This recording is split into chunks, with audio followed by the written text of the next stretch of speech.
Let's pause for a moment. We have been talking about opening a company in China, but do you really need one? In our experience, many founders start from the wrong reasons. Here is what we often hear. I'll get VAT refund instead of paying exporters. Chinese banks will give me cheap loans. We will open accounts in Chinese SDN banks and trade with anyone we want. Or I'll open a company and can freely hire foreigners. Or my Chinese company will pay my foreign contractors and remote team. Or find me a ready-made Chinese company, I'll buy it and save time.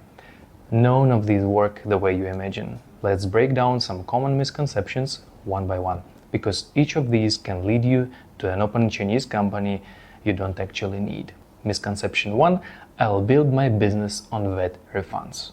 This one is very common, especially among Russian-speaking founders. Yes, your company, Chinese company, can buy goods, export them, and reclaim VAT. But first, you need real substance. A physical office, Chinese staff, clean paperwork, and filing history. We explained that in part 9. That alone takes 6+ months and serious investment. Second, not every product qualifies. Some goods give partial refund, some none at all. Third, before you reclaim VAT, you must pay it. So if you today buy FOB and switch to VAT-based trade, the upfront cost will rise by 7 to 13%. You pay first and wait months to get it back. Fourth, your actual margin is small. Even if everything works, your extra margin is typically 2 to 4%, roughly what export agents charge in China. So does it make sense? Usually not. So treat VAT refunds as a bonus, not the business model. Misconception 2: Chinese interest rates are low, I will borrow cheap money. Not for you. Chinese banks lend only against collateral. Real estate, equipment, fixed assets, not just ideas, and not the projected income. If your company is a Chinese controlled, maybe. But if it is foreign owned, almost impossible. So if you need funding, work with your suppliers instead. Negotiate longer terms or shared risks. It's faster and more realistic. Misconception 3: we will use SDN listed Chinese bank to send money without limits. Another illusion. Yes, SDN listed banks sometimes onboard sensitive clients, but you will lose access to other banks. Your company becomes toxic. Then most banks, including Chinese, reject SDN payments, and some partners may stop working with you. So this is not a loophole. These banks may solve some of your problems, but create new ones. So it's a very risky path. We do not recommend anyone to take it. Think twice before you do. Misconception 4: I will open a company and can freely hire foreigners. Well, yes, but not really. You still need a work permit, a Z visa, and a residence permit. And most cities apply this ratio: 1 foreigner per 3 Chinese staff. Also, each foreigner must qualify individually: a bachelor degree, at least 2 years of experience, medical clearance, and no criminal record. There is no founder visa in China, and you can't just bring an entire team, it has limitations. 5. My Chinese company will pay global contractors. It's possible in theory, but in practice it's complex, slow, and rarely approved. Sending money abroad from China requires special approval, withholding tax, usually 10%, a lot of filings, long review and approval timelines, and not every bank or city allows it. That's why most of companies pay their remote teams from a Hong Kong entity, not from China. Misconception 6: buying a ready-made Chinese company saves time. It sounds faster, but usually it's not. Think about unknown company history, hidden liabilities, loans or tax issues, inactive accounts. It still takes weeks to change ownership. You still need to do due diligence and pass bank compliance after all. So in 90% of cases, starting from scratch is safer and faster. Any other cases, you probably don't need a Chinese company, you only do occasional trade, you want a bank account but not real operations in China, or you're hoping for short-term tricks or tax games. If this is your case, don't waste your energy. There are easier ways to achieve those goals than opening a mainland China entity.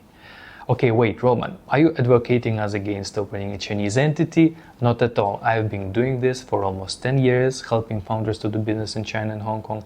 But I want you to make smarter decisions. So when does a Chinese company actually make sense?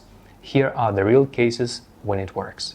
First, you do high volume trade with China. Let me explain this one in detail. If your model relies on VAT refunds, then your first year investment will be 50 to 70k. You will need real office, full-time Chinese staff, almost a year to set up it properly. Then your annual cost will be at least 30-40k of dollars just to maintain.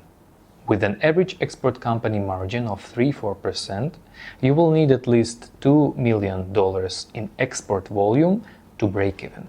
Maybe less if your team costs are low, maybe more if your suppliers are good enough already and don't charge much for export services. But roughly this number. If you do less, you will lose money. If you do more, it starts to make sense. And beyond money, you will get access to more suppliers. Some suppliers just can't or won't export themselves, but they can sell domestically to your Chinese company. So you add competition, you lower your prices. Second, deeper supplier relationships. When you have a local team, it builds trust and control. At some point, that becomes more important than anything else. 3. Financial control. Your own company can receive payments from abroad and pay to Chinese suppliers, even if they can deal with offshore buyers, so no export intermediaries. 4. Supply chain and risk control. If your supplier fails and it is B2B deal between two Chinese entities, you are in Chinese jurisdiction. That gives you leverage, much more than an offshore buyer suing a factory that never shipped. 5. Brand and IP protection. If you sell under your own brand and your Chinese company owns the trademark in China, then competitors can't easily copy your product inside China. Since you export yourself, your suppliers can't be seen in customs base. So then copying you is even harder. That becomes even more important for state tenders. 6. Simplified paperwork for importers. You become a single Chinese exporter, and that helps your overseas buyer company to simplify import procedures. Let me say it one more time. The most popular case why our own clients open a company in China is this one. Their volumes become big enough when it starts to make sense. The second case when it may work is you plan to sell inside China. This one is pretty straightforward. Some things in China are only possible when you are in China. Retail, e-commerce, licensing, you will need a Chinese entity for that. But this one has nuances too.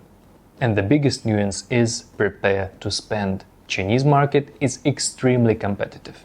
China doesn't lack good products. So if you're ready to invest millions in marketing, good luck with your journey in China. But if you're not, then finding a partner in China, a distributor or a JV partner, will be a smarter and cheaper options. They will open Chinese market for you.